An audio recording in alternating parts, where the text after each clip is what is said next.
Hello, मैं अर्पिता। आज का टॉपिक है बच्चों को दीवार पे लिखने दें। आप लोगों को सोच लग रहा होगा ना कि अचानक से ये क्यों? क्योंकि मैं अपने एक फ्रेंड के घर गई थी और उसका बच्चा दीवार पे लिखता है, मेरा भी बच्चा लिखता है। तो वो बोली कि देखो दीवार पे लिख देता है, उसको डांटने लगी। तो मेरे घर में भी जब कुछ लोग आते हैं तो कहते हैं अरे आपका बच्चा दीवार पे लिख दिया है, मेरे बच्चे नहीं लिखते हैं। पर मुझे कोई प्रॉब्लम नहीं है। भाई बच्चा है वही दीवार पे लिखेगा, हम और आप थोड़ी लिखेंगे। और दीवार पे लिखने से बच्चे का दिमाग ग्रो कर रहा है, बच्चा पेंसिल पकड़ रहा है, बच्चा कलर पकड़ रहा है, लिखना स्टार्ट तो कर रहा है। और जब तक बच्चा दीवार पे लिखता है उस टाइम पे कब, जब वो फ़ोन से या फिर टीवी से बहुत दूर है, उसी टाइम पे बच्चा लिखता है। उसका खुद का दिमाग काम कर रहा है लिखने का ही, भले हमें लगता है कि वो गोज रहा है पर ज़रूरी नहीं है।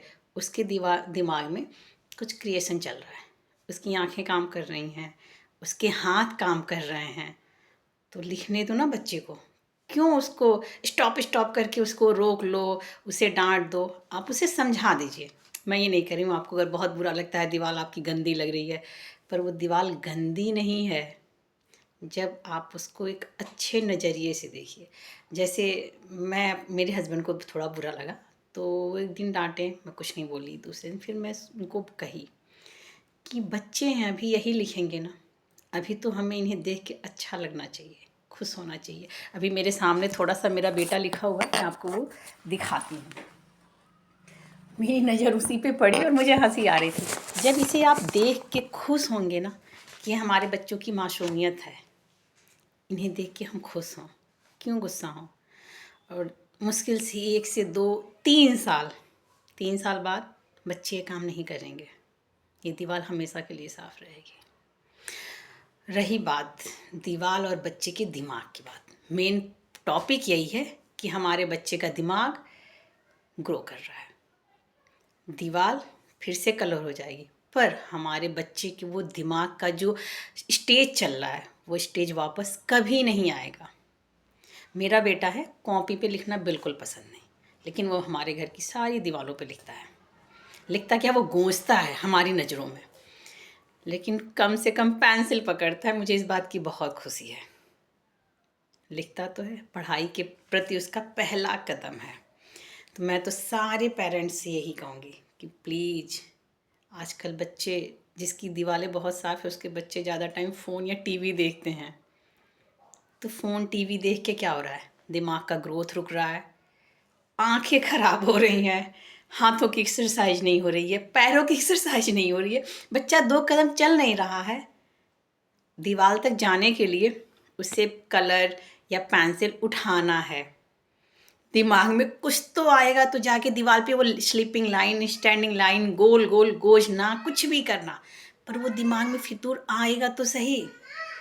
वो वो फितूर आएगा तो उसका दिमाग बढ़ेगा। ये जो आजकल थोड़े बच्चे बदमाशी करते हैं, सब कहते हैं अरे मेरा बच्चा बदमाश है। अच्छा है ना, थोड़ा बदमाशी कर लेने दो। क्या पूरी लाइफ बदमाशी ही करेगा? क्या मेरा बच्चा पूरी लाइफ दीवारों पे लिखेगा? नहीं लिखेगा। वो सिर्फ 2 से 3 साल लिखेगा, वो भी बहुत मुश्किल से। फिर पता है, ये सूनी दीवारें हमें खुद चूहेंगी। जब एक स्टेज आएगा, हमारे बच्चे बाहर पढ़ने चले जाते हैं, तो लगता है हमारा बेटा यहाँ लिखता था। मुझे ये फील होता है, मैं सोचती हूँ कभी कभी, पता नहीं कोई और सोचता है कि नहीं, जब मेरे बच्चे सो जाते हैं मुझे लगता है कि मैं इन्हें जितना प्यार दे लूँ, ऐसा नहीं है मैं अपने बच्चों को डांटती नहीं हूँ, मैं थप्पड़ भी लगा देती हूँ, लेकिन उस टाइम फील होता है कि मैं इन्हें जितना प्यार दे लूँ, जितने टाइम ये मेरे पास है और मैं इनके साथ हूँ, पता नहीं मैं इनके साथ कितने टाइम तक रह पाऊँ।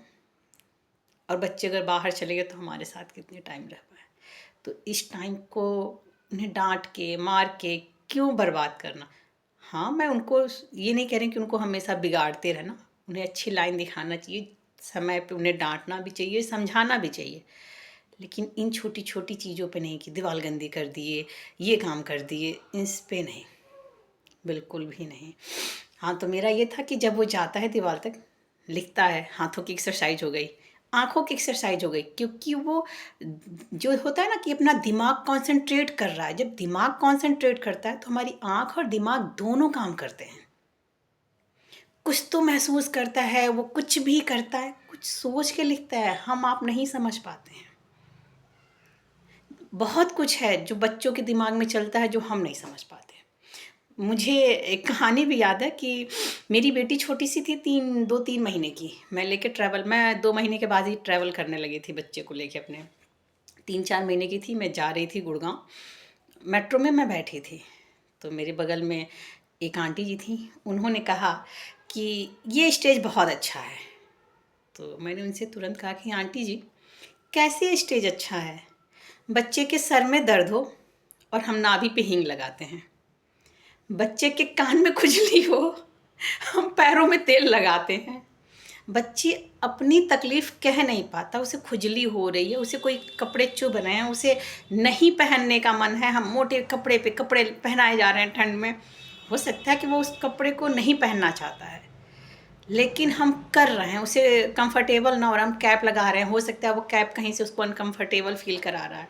वो अपनी बातें नहीं कह रहा, बस वो रो रहा है। और ज़रूरी नहीं ना, हम भले माँ ही हैं कि उसकी हर प्रॉब्लम को समझ रहे हों। हम तो बस अंदाजे से काम करते हैं ना कि बच्चे के पेट में दर्द हो रहा है, एसिडिटी बन गया। हम बस 2 ही चीज़, हम लोग कपड़े निकाल के बस चेक कर लेते हैं कहीं कुछ चींटी-वीटी तो नहीं गई। इससे ज़्यादा क्या कर सकते हैं? लेकिन वो बच्चा जो अपने मन का हाल कह ही नहीं पा रहा है, इससे बुरी स्टेज क्या हो सकती है? तो वो बोली कि अरे मैं तो सोच ही नहीं सकती थी कि बच्चों को खुजली भी होगी। हमने कहा क्यों नहीं होती होगी? इनकी स्किन तो और भी सॉफ्ट है, बहुत सेंसिटिव है, हम लोगों से भी ज़्यादा सेंसिटिव है। इन्हें तो ये कॉटन की और मलमल के कपड़े भी चुभते होंगे, तो क्यों नहीं इन्हें प्रॉब्लम होती होगी? भाई स्ट्रगल या प्रॉब्लम सबके लिए है। स्टेज कोई भी अच्छा नहीं है, चाहे वो बचपन हो या बड़ा। लेकिन हम उन सब में उन बच्चों को जीने दें। ये बचपन दोबारा नहीं आएगा, ये हरकतें बदमाशियाँ दोबारा नहीं आएंगी। इन्हें जीने दीजिए उन बच्चों के साथ, उन बच्चों की मासूमियत के साथ। उन मासूमियत को हम अभी खोने न दें जो खो जाती हैं 2-4 सालों बाद स्कूल और घर की पढ़ाई तले, बोझ तले, टेंशन तले। जब तक मासूमियत है, बच्चे को मासूम बने रहने दीजिए। मैं ये हमेशा कहूँगी कि फ़ोन और टीवी से जितना हो सके उतनी दूरी बनाइए। लेकिन अगर कुछ बच्चा उटपटांग हरकतें कर रहा है तो कर लेने दीजिए ना। क्यों उन बच्चों को उनकी मासूमियत से दूर करना? मेरे 2 बच्चे हैं, दोनों बिल्कुल अलग हैं। बहुत ही डिफरेंस है दोनों में।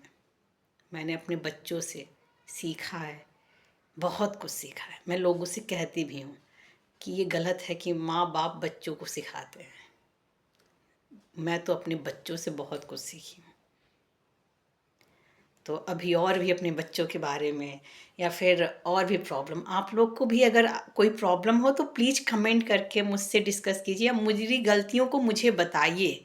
मैं चाहती हूँ, मैं 6-7 सालों से ये चाहती थी कि मैं यूट्यूब पे आऊँ और अपनी बातें शेयर करूँ। मेरे अंदर भी बहुत सारे सवाल रहते हैं, बहुत सारी चीज़ें रहती हैं जो मैं नहीं शेयर कर पाती थी। अब मुझे मौका मिला है, तो मैं चाहती हूँ कि आप लोग भी मेरे से शेयर करें। हो सकता है कि आप लोग मुझे सिखाएं और मैं आप लोगों को। सीखने की कोई उम्र नहीं होती। मैंने कहा ना कि मैंने अपने बच्चों से सीखा है, बहुत कुछ सीखा है और मैं वो सब आपके साथ शेयर करना चाहती हूँ। भाई जीवन एक बार मिला है, दोबारा पता नहीं कल हो ना हो।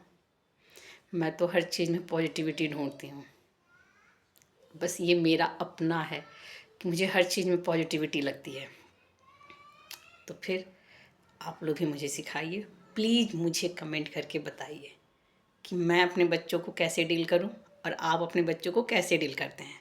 लेकिन एक चीज़ तो मैं सबसे रिक्वेस्ट करती हूँ कि बच्चों को ज़रा फ़ोन से दूर करके और कुछ भी क्रिएशन में लगाइए। कुछ भी जो वो करना चाहे। ऐसा नहीं कि हम ज़बरदस्ती किसी के साथ कर सकते हैं। मैं अपने बच्चों के डिफरेंस जो है उनको मैं शेयर करूँगी आपके साथ कि उन दोनों में कितना डिफरेंस है। एक ही माँ बाप के बच्चे लेकिन बहुत अलग हैं। और बहुत सच में मैंने उनसे बहुत कुछ सीखा। मेरी बेटी 6 साल की है और बेटा 3 साल का। तो जो जो चीज़ मैंने सीखा है आपसे ज़रूर शेयर करूँगी। Thank you.